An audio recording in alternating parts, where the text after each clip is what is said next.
देश में बीजेपी सरकार को घेरने के लिए कांग्रेस द्वारा 7 सितंबर 2022 से कश्मीर से लेकर कन्याकुमारी तक भारत छोड़ो यात्रा अभियान चलाने वाली है, जिसको लेकर कांग्रेस की वरिष्ठ नेता राष्ट्रीय प्रवक्ता सुप्रिया त्रिनेत वाराणसी पहुंची है। मीडिया से बात करते हुए सुप्रिया त्रिनेत ने सरकार को घेरने का काम किया।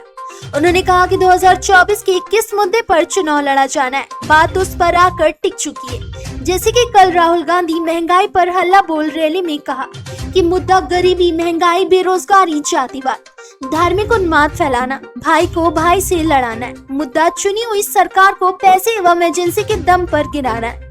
इन सब मुद्दों से देश टूट रहा है, तो इसको जोड़ने का काम भी हम ही लोग करेंगे।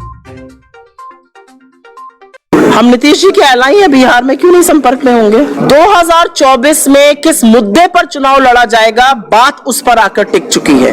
और जैसा कि राहुल जी ने कल महंगाई पर हल्ला बोल रैली के दौरान कहा, मुद्दा भुखमरी, गरीबी, बेरोजगारी, महंगाई है। मुद्दा धार्मिक उन्माद फैलाना है। मुद्दा भाई को भाई से लड़ाना है। मुद्दा जात के नाम पर राजनीति करना है। मुद्दा वेशभूषा के नाम पर, भाषा के नाम पर, राज्य के नाम पर खंडित करना देश को है। मुद्दा चुनी हुई सरकार को पैसे और एजेंसी के बल पर गिराना है। अगर ये सब मुद्दों से देश टूट रहा है, तो उस देश को जोड़ने का काम भी हम ही करेंगे। हम वो लोग नहीं है जो सत्ता में बैठकर सत्ता की टॉफी चाटें। हम सत्ता की लोलुपता में इतने लिप्त नहीं है। और जिन लोगों का आपने नाम लिया, उनका जरूर पिछले 8 साल का कार्यकाल उठाकर देखिएगा, कितनी खिलाफत करी उन्होंने मोदी सरकार की कुरीतियों की। उसका भी मुझे नहीं लगता विपक्ष बवाल मचा रहा है। मुझे लगता है कि जिस तरह से निराधार मुद्दों को मुद्दा बनाया जाता है, उसके खिलाफ हम हैं। मुद्दा महंगाई और बेरोजगारी है। मुद्दा आटा 22 से 40 पर कैसे पहुंचा?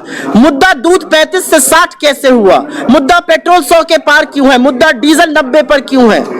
मुद्दा चौके के चूल्हे में आग क्यों लगी हुई है? इसकी बात है। मुझे लगता है 24 में मुद्दा क्या जरूरी है, उस पर चर्चा होनी चाहिए। मुझे लगता है ऐसा है कि राजनीति में महत्वाकांक्षा होना एक बात है, लेकिन धरातल की असलियत से भी वाकिफ होना दूसरी बात है।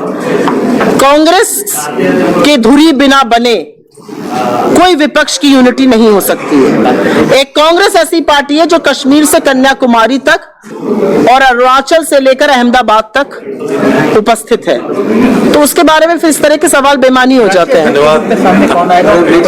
मुझे लगता है ये चल रहा है मामला, और हम एक अकेली ऐसी पार्टी है जो चुनाव करते हैं। हमारे 9000 प्रतिनिधि चुनकर आते हैं, जो अध्यक्ष को चुनते हैं। तो इस तरह में ऐसा सवाल करना अपने आप में बेमानी है। मैं आज बाबा विश्वनाथ से प्रार्थना करूंगी कि वो मान जाए। इस खबर में बस इतना ही।